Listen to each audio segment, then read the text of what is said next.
Hello అందరికీ welcome back to my channel. Hope everyone doing good. Actually ఈ video వచ్చేసి నేను డిసెంబర్లో ఇండియా వెళ్ళామన్నమాట. It's a family trip. ముగ్గురం వెళ్ళాము, నేను, విజయ్ అండ్ ఆయుషు. సో ఇండియా వెళ్ళి it's during Christmas holidays. So మేము అయోధ్య వెళ్ళామన్నమాట. అయోధ్యనే కాదు, ఇంకా చాలా ప్లేసెస్కి వెళ్ళాము. So the first place is Ayodhya. So ఈ వ్లాగ్ వచ్చేసి అయోధ్య డే 1 వ్లాగ్ అనమాట. యాక్చువల్లీ ఈ ట్రిప్ మేము ఆస్ట్రేలియా ఉన్నప్పుడే ప్లాన్ చేసామన్నమాట. లైక్ బిఫోర్ గోయింగ్ టు ఇండియానే మేము బుక్ చేసుకున్నాము, లైక్ ప్లాన్ అంతా. ఇదంతా ఏంటంటే ఇది ఒక 5 days ప్యాకేజ్ లాగా బుక్ చేసుకున్నాం అనమాట. 4 nights and 5 days. And due to the weather and IndiGo airlines fault వల్ల మీకు ఒక 1 or 2 days ఎక్స్ట్రా అయిందనమాట. సో ట్రిప్ అయితే చాలా బాగా జరిగింది. We got everything, we saw everything what it is in the itinerary. The thing ఏంటంటే నేను చాలా ఎక్సైట్ అయ్యాను before going to India, but చాలా హెక్టిక్ అయిపోయింది ట్రిప్ అయితే. సో ఇది వచ్చేసి అయోధ్య ఎయిర్పోర్ట్ అనమాట. చాలా చిన్న ఎయిర్పోర్ట్. మనము ఎయిర్పోర్ట్ దిగగానే మనకి ఆ రెసెంబ్లెన్స్ అంతా తెలుస్తుంది అనమాట. మొత్తం రామాయణం పిక్చర్స్, ఫొటోస్, అంత స్టోరీ బోర్డ్స్ చాలా ఉన్నాయి అక్కడ. సో ఇదేంటంటే రామాయణం అయోధ్యలో ప్రాణప్రతిష్ఠ 2024 జనవరిలో జరిగింది కదా. సో అప్పుడు చాలామంది విఐపీస్ వచ్చారు కాబట్టి చాలా డెవలప్ చేశారంట. ఎయిర్పోర్ట్ అయితే చాలా చిన్న airport. And it's an oldest city అనమాట. మనకు చూడగానే తెలుస్తుంది ఇది.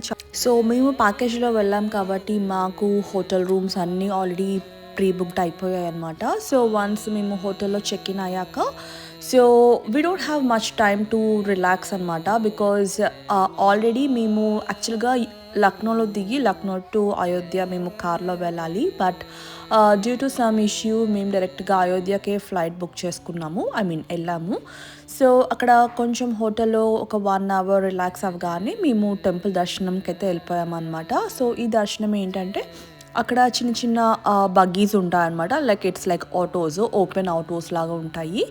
వాళ్ళు ఎలా అంటే మనకి 5 members ఒక ఫ్యామిలీ ఉంటే వాళ్ళకి కొంచెం అమౌంట్ ఇస్తే like it's like A private auto లాగా ఉంటుంది అనమాట. టెంపుల్ దర్శనానికి డైరెక్ట్గా తీసుకెళ్ళిపోతారు. మా హోటల్ నుంచి టెంపుల్ వచ్చేసి ఇట్స్ లైక్ 10 to 15 minutes పడుతుందన్నమాట. సో మనకి అక్కడే ఆ 15 minutesలోనే మనకి ఊరు అంతా కనిపిస్తుంది. చాలా చిన్న ఊరు ఇది. సో పాతకాలం గుళ్ళు, ఇల్లులు చాలా ఉన్నాయి అయోధ్యలో, ఇంకా ప్రీ ఎస్టాబ్లిష్డ్గా. అండ్ ఇక్కడ కనిపిస్తుంది కదా వైట్ వన్, అదే అనమాట. అలానే ఉంటాయి ఆటోస్. సో చిన్నవేమో చిన్న ఫ్యామిలీస్ పర్సనల్గా ఉంటాయి. కొంచెం వెనకాల కనిపిస్తుంది కదా 20 members అలా పెద్దగా దొరుకుతుంది అనమాట. ప్రైజెస్ కూడా వేరియేషన్స్ సేమ్ మన పర్సనల్ ఆటో మన సౌత్ సైడ్ ఎలా ఉంటాయి అలా ఒకటేమో షేరింగ్ ఆటో లాగా ఉంటాయి ప్రైజెస్ కూడా. సో ఇక్కడ ఏంటంటే వీళ్ళకి తెలుస్తుంది అనమాట మనం సౌత్ ఇండియా నుంచి వచ్చాము, ఫస్ట్ టైం మనం టూరిస్ట్గా ఫస్ట్ టైం వచ్చాము అని. సో వాళ్ళకి నచ్చిన రేట్స్ అయితే చెప్తారు.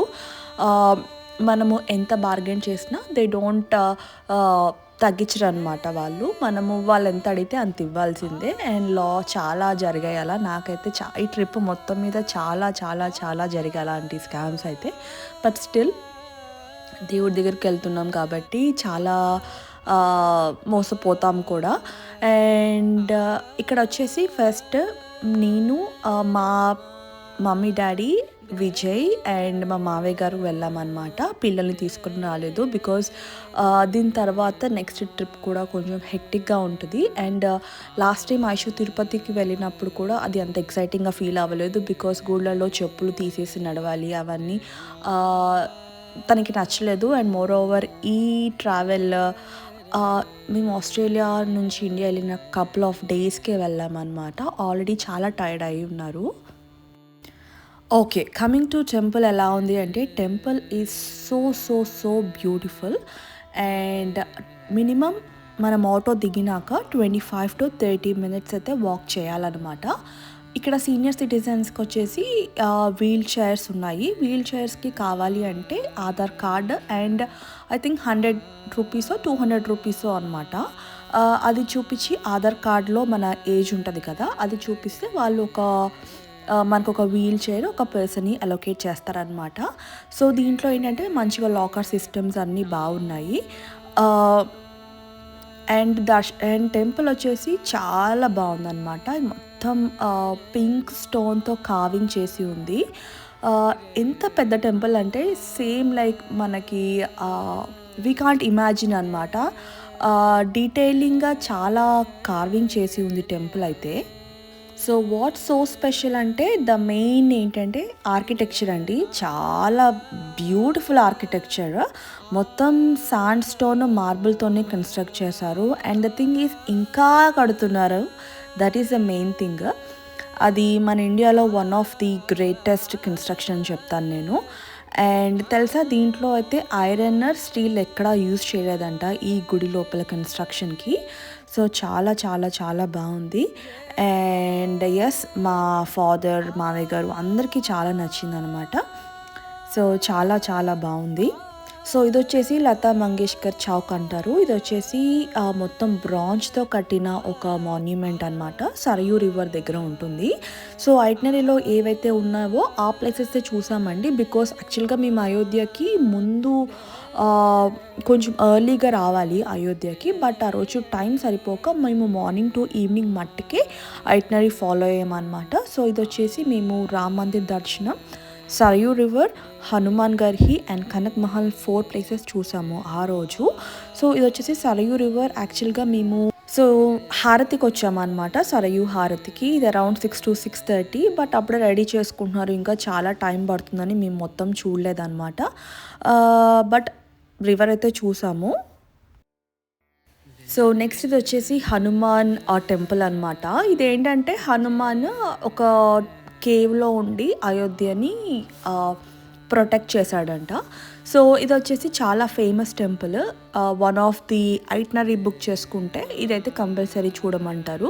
ఇది వచ్చేసి ఫోర్ట్ షేప్లో ఉందన్నమాట. కానీ చాలా నడవాలి, లైక్ ఆల్మోస్ట్ 50 to 70 స్టెప్స్ ఉంటాయి. సో ఇక్కడ ఏంటంటే ఎవరైనా స్టెప్స్ ఎక్కలేని వాళ్ళకి వీల్ చైర్ అయితే ప్రొవైడ్ చేస్తారు. ఇది వచ్చేసి ప్రైవేట్ వీల్ చైర్స్ ఉంటాయన్నమాట. మనం ఒక 100 రూపీస్ ఇస్తే వాళ్ళు పై వరకు తీసుకొస్తారు. అండ్ నెక్స్ట్ ఇది వచ్చేసి కనక్ మహల్ అనమాట. సో ఇదైతే చాలా బాగుంది. నాకు అయోధ్య రామ్ మందిర్ తర్వాత నాకు నచ్చిన ప్లేస్ అయితే ఇదే కనక్ మహల్. సో ఈ ప్లేస్ ఏంటంటే సీతాదేవి మ్యారేజ్ అయ్యి వచ్చినాక ఫస్ట్ కైకేయి గిఫ్ట్ ఇచ్చిందంట ఈ మహల్ని. చాలా అంటే చాలా పెద్దది. యాక్చువల్గా ఇది బిల్డింగ్ ఉండేదంట. బిల్డింగ్ పడిపోయినాక లైక్ 100 years బిఫోర్ మళ్ళీ రీకన్స్ట్రక్ట్ చేశారంట. సో చాలా బాగుంది. 100 years బ్యాక్ బిల్డింగ్ అయినా ఎంత బాగుందో. సో దీని లోపల ఏంటంటే రాముడు, సీత, లక్ష్మణ్ అవి విగ్రహాలు ఉంటాయన్నమాట. మార్బుల్ స్టోన్తో కార్వ్ చేసినవి. సో ఇక్కడ ఏంటంటే ఎవ్రీడే మార్నింగ్ అండ్ ఈవినింగ్ భజన అండ్ హారతి ఇస్తారు. సో అయోధ్యలో ఎట్లా అంటే చిన్న బాలరాముడు దర్శనం ఇస్తారు కదా. నేను అయోధ్యలో ఒక ఫ్యామిలీగా చూసిన రాముడు సీత అయితే ఇందులోనే అనమాట. రాముడు Sita along with his brothers అందరు ఇక్కడ ఉంటారు. నాకు చాలా నచ్చింది.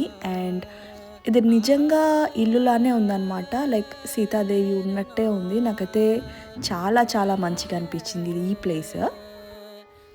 సో ఇందులో ఏంటంటే మేము హారతి టైంకి వెళ్ళామన్నమాట. హారతి త్వరగా అయిపోతుందేమంటే ఇట్స్ లైక్ 30 minutes పైనే పట్టింది. స్టిల్ అక్కడ కూర్చున్నాము అండ్ ఫుల్ చల్లగా ఉంది డిసెంబర్ మంత్లో. ఇక్కడ ఒక చిన్న శివుడి విగ్రహం ఉంది అండ్ సీతాదేవి పాదాలు ఉన్నాయన్నమాట. సో ఇక్కడ కనిపిస్తుంది కదా అదే విగ్రహాలు రాముడు అండ్ సీత. సో ఇదే అనమాట చిన్న కుట్టి vlog. So morning to evening కల్లా అన్ని దర్శనాలు అయిపోయాయి, 3 temples. అండ్ నెక్స్ట్ మేము ప్రయాగ వెళ్ళామన్నమాట. So that's all for the day 1 Ayodhya trip అనమాట. చాలా బాగా దర్శనం అయింది. ఎవ్రీ హిందూ తప్పకుండా చూడాల్సిన ప్లేస్ అయోధ్య రామ్ మందిర్ దర్శనం. One of the bucket list ticked for me. If you like the video, please do like, share and subscribe. Thank you.